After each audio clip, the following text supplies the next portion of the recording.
Test, test. You want me to say something? Mm-hmm. It's good. Yeah, everybody online can hear us too, so they know we're about to go.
Want to welcome everybody to the Licensed Ball Podcast, where Amir Tayor going to make his commitment tonight. We're going to go through the process. We're going to break down a lot of things. We're going to tell you why the school you're going to. So I appreciate everybody joining us. We had a technical difficulty right now, so apologize for the wait. Appreciate everybody who waiting and out there watching. So I know y'all been watching this, and they've been getting a lot of traction online, and we just put it out 24 hours ago. So want to appreciate everybody out here checking this out and all this stuff out. So, man, we're going to jump right into it. The first thing we're going to do before we even talk about the school you're going to be going to, you remember when I first met you? Was it in that church in middle school? No, I met you in high school. I met you and your mom, and you was telling me that you was like the freshman of the year in Gwinnett or something like that, right? Is that correct? Yeah. That's a big deal. That's the biggest county in Georgia. Being the freshman of the year in Georgia in the biggest county, that's impressive. And so now you look back at your career now and look how you moving forward and everything. That's a big deal to doing all those things, man. So we're going to talk about how your game progressed over the year because you slimmed down, you toned up some, you got quicker and all that. Let's walk the viewers through that process, how you was able to slim down, getting bigger and stronger and quicker, working on your game.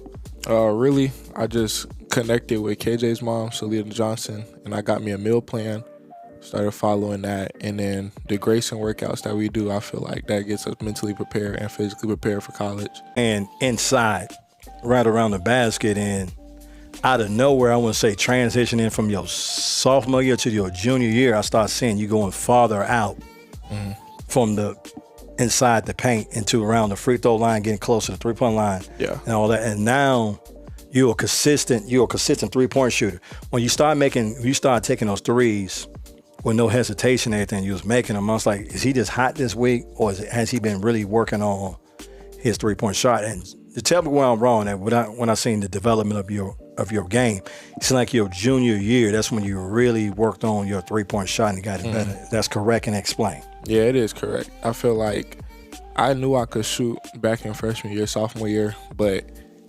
going into my junior year, I wanted to really show people that I could like really shoot. So I started working more at it to get more consistent, just to be able to go out and be able to shoot those threes and make them. So. Okay, so coming into your senior year now, look like you added, I don't know if you got with a trainer or you watched tape or the Grayson coaching staff help you out with that. You start from the 3-point line, you start putting it on the floor. Where you just wasn't sitting out there spotting up, shooting threes. You was actually, when they realized you was making it, you started taking your man out because you played a 5, when y'all play small ball pretty much, you played a 5, and that big not used to guarding anybody that far out. So you start taking them off the dribble more and getting around them and adding that onto your career. What made you do that, and whose suggestion was that?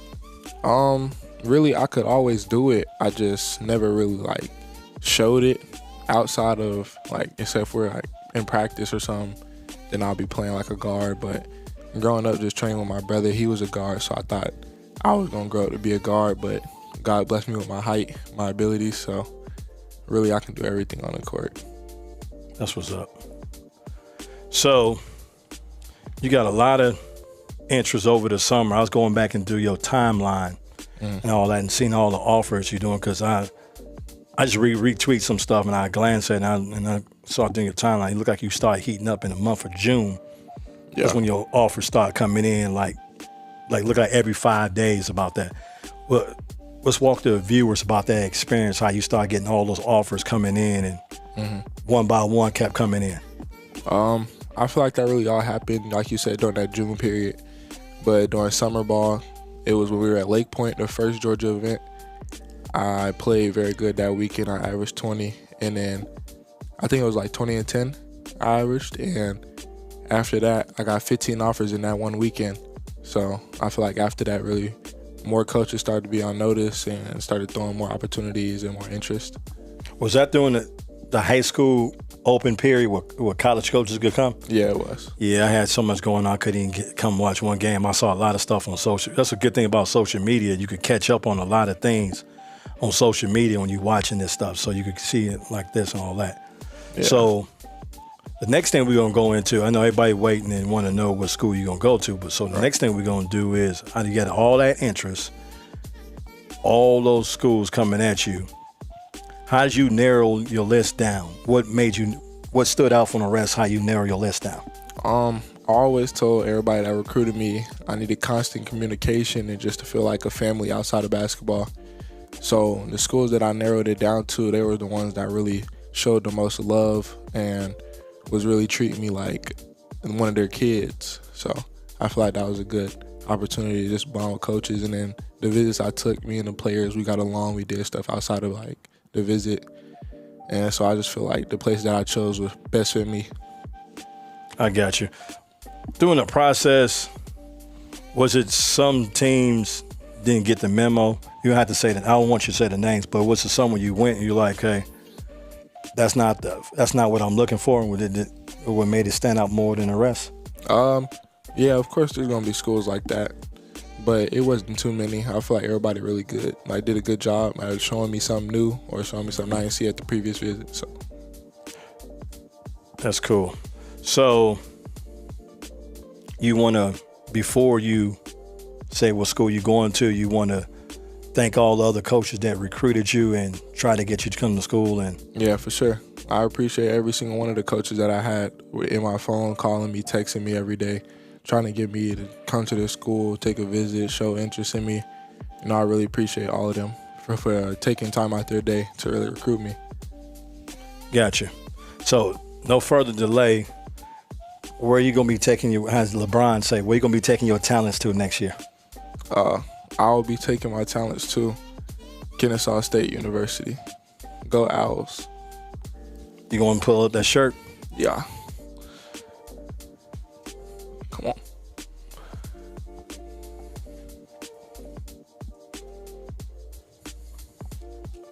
Got mom getting in the picture right there.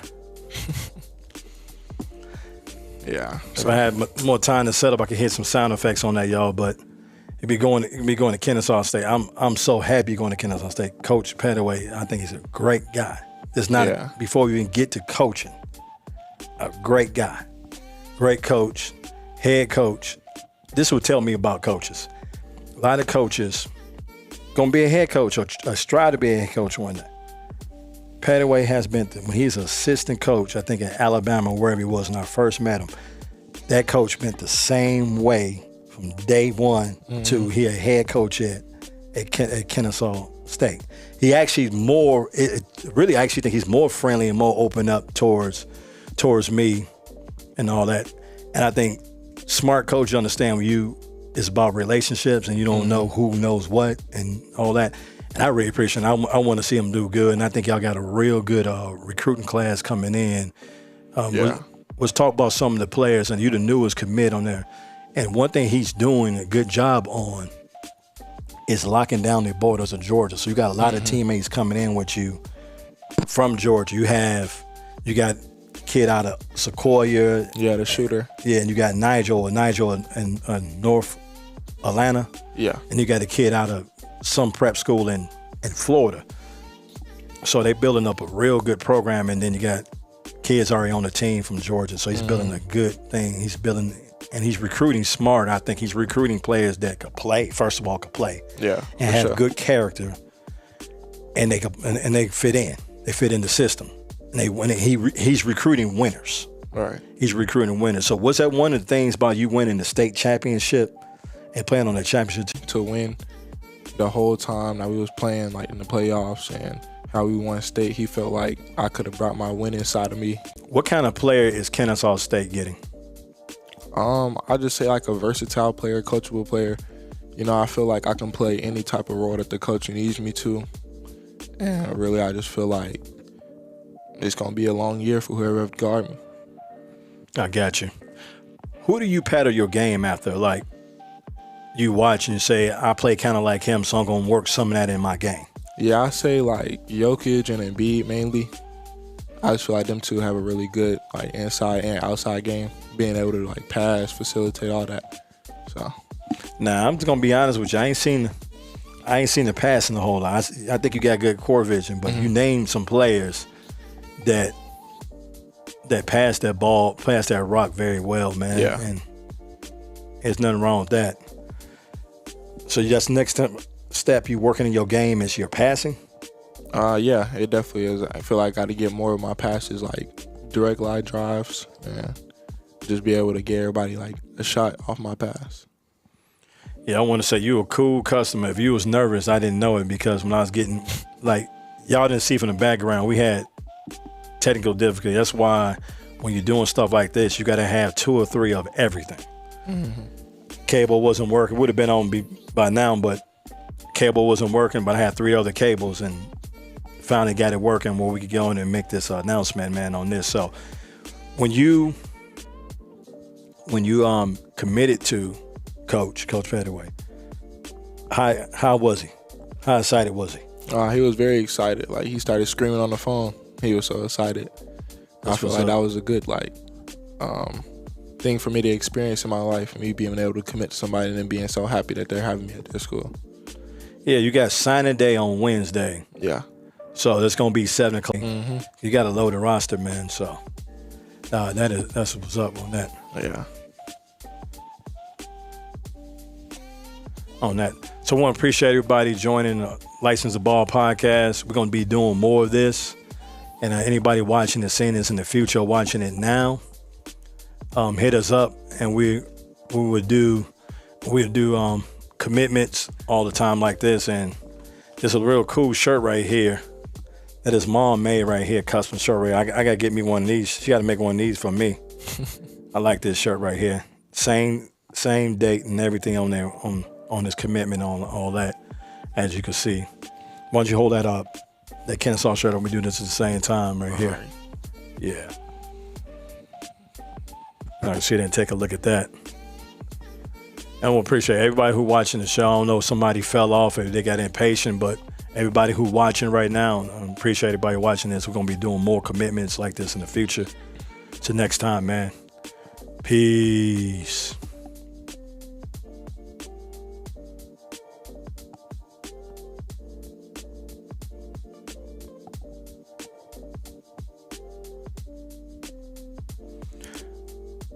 They had these things